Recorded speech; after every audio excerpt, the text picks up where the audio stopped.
हाय viewers, तो चलिए शुरू करते हैं। रेणु मिश्रा द्वारा लिखा गया कहानी संग्रह किसी अजनबी के प्यार में की अगली कहानी, जिसका शीर्षक है जिया ओ जिया। तो चलिए शुरू करते हैं ये कहानी। वो अपने मन की करके खुश रहती और लोग उससे दुखी। अक्सर ही लोगों से यही सुनने में आता है, जिया ओ जिया तू कब सुधरेगी। वह अक्सर ही लोगों को पुष्प में डालकर खुद को कहीं गायब कर लेती थी। हाँ, यह वही जिया है जो शायद आपके आसपास में रहती हो, आप जैसी दिखती भी हो, मगर आप जैसा वो सोचती नहीं। एक्चुअली वो सोचती ही नहीं, वो बस कर जाती है जो उसके मन में आता है, जो उसके मन को भाता है। फिर कोई बुरा मान के बैठा हो तो बैठा रहे, वो मनाएगी भी तभी जब उसका मन करेगा, क्योंकि वो उस बंदे को डिस्टर्ब नहीं करना चाहती, क्योंकि उसको भी तो अपने मन की करने का पूरा हक है ना, है ना।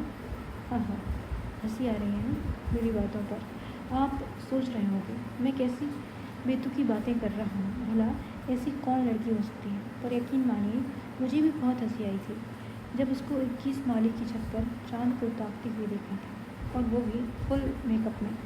उस दिन उसकी सगाई होने वाली थी, जिससे वो सादगी के साथ सिर्फ 2 परिवारों के बीच में करना चाहती थी।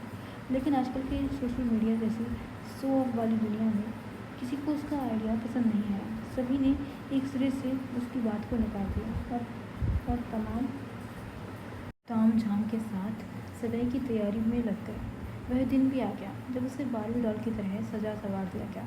उसका मन अंदर से बेचैन था। उसे हर दूसरे पल लगता कि उसे मितली चल रही है, उसकी धड़कनें अपना रिदम खो रही हैं, उसकी सांसें सीने से बाहर आने को फड़फड़ा रही हैं, मगर गला रुलाई में इतना रुधा है कि वह करे तो क्या कहे, कहे तो क्या कहे। जिया मेकअप की रंगीनियों से बाहर निकलकर अपना उतरा हुआ ग्रे शेड अपने परिवार को दिखाना चाहती थी, लेकिन जब कोई देखने समझने को तैयार हो तब तो।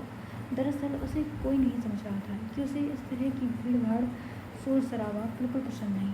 उसका तो सोशल इवेंट और यहाँ तक कि बर्थडे पार्टी तक में जाने से तंग होता है। वह हमेशा ही ऐसे मौक़ों से बचती है जिसमें उसे इस तरह के किसी भी मसले में रूबरू होना पड़े।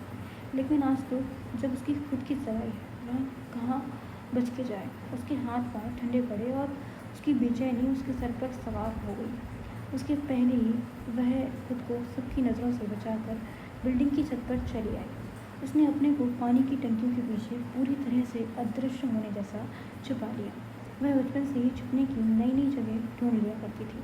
सो इस बार बिल्डिंग की छत ही सही, उसके चाचा चाची को छोड़कर पूरी दुनिया हैरान और परेशान की लड़की बिना बताए कहाँ गई। कहीं किसी के साथ अफेयर तो नहीं था, कहीं भाग तो नहीं गई। और जिया ठीक ही छत पर बहती हवा में अपनी सांस की गांठ खोलती रही और जोड़े से पिन निकालती रही। चांद को ताकते हुए मन ही मन रोती रही। वह अपने लिए छत का एक कोना पकड़कर बाकी सारी दुनिया जमाने के लिए छोड़ चुकी थी, लेकिन जमाना कहाँ चैन से बैठने वाला। उसे तो कोफ्त होती है कि हर कोई उसके जैसा क्यों नहीं है। खूब ढूंढा, फ़ोन वोन से पूरी दुनिया खोज डाली, व्हाट्सएप का स्टेटस चेक कर लिया कि शायद कहीं से कोई सुराग मिल जाए। Thank you for watching.